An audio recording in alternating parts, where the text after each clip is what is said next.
this is a big issue going on out in the field these days. It has been forever. Is tool gloving. And the reason why they do that is because they didn't know any difference. The lineman didn't know any difference, wasn't taught how these tools function, so they didn't know anything as far as how they function, so they just assume that tool gloving is safe. So what this is here is, remember that equation, X plus Y equals safety and accurate information gathering? Remember that? Remember how the functionality is, the tool is looking at the current relation to the ground plane, but if I'm tool gloving, what's the tool looking at as far as the ground plane? That's right, because we're from the dirt and water, right?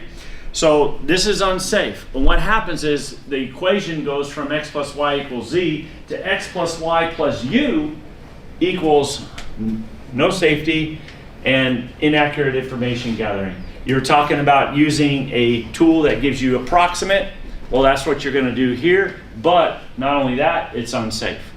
So you're not getting, remember approximate voltage? You're not getting that accurate information gathering, and it has never equaled safety. What you want to do is, when you're using these tools on your stick, is you want to always go back. We train 36 inches away from that meter head, minimum. And you're going to put like a hand guard. You can use electrical tape, some indication that lets you know that you have your other best friend that we're going to talk about a little bit here in this last portion, called the air dielectric. She's your best friend as well. TPG's your best friend, air dielectric your best friend. So you want that visible, right? When you work on a circuit, you're going to make sure that you're de-energized. You're going to have lockout, tag out. You're going to have a visible open air gap, correct?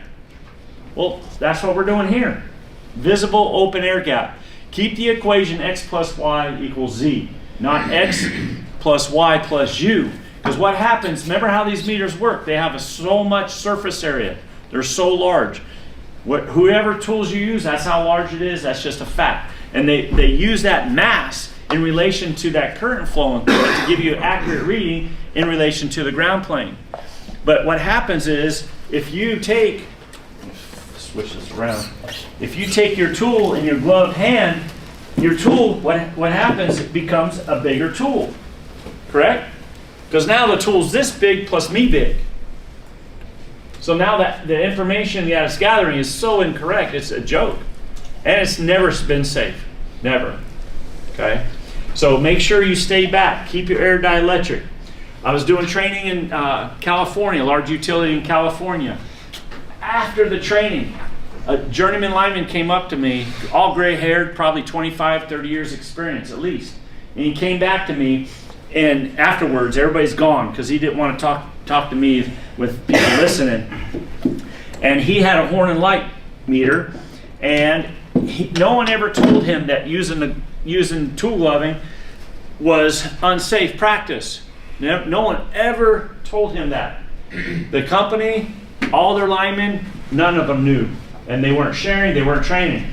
And he went to that, he was all his life going to capacitive test points. Do you guys use capacitive test points? On your elbows? Yeah, okay, good. He went to capacitive test points by tool gloving. Well, this one day, and it's just a one time that these things happen, okay? These incidents happen. Never happened before until it happened then. Well, I guarantee you, these incidences that you think are freak accidents or just a fluke, they just never happen. They happen all the time. All around the world, they're happening. Maybe not to you today, but it could happen to you 2 years from now. And he went to that capacitive test point with his gloved hand. He had his hot stick adapter on the end, which this does not, but he had his barehanded. He went to that capacitive test point barehanded to get an indication, hot or not, see if it's energized. What do you think happened? Current's flowing through the tool, right? So your capacitive test point's about 10% of your system voltage, more or less. And then the resistors at the end of the probe, they break that down so it's not quite as strong.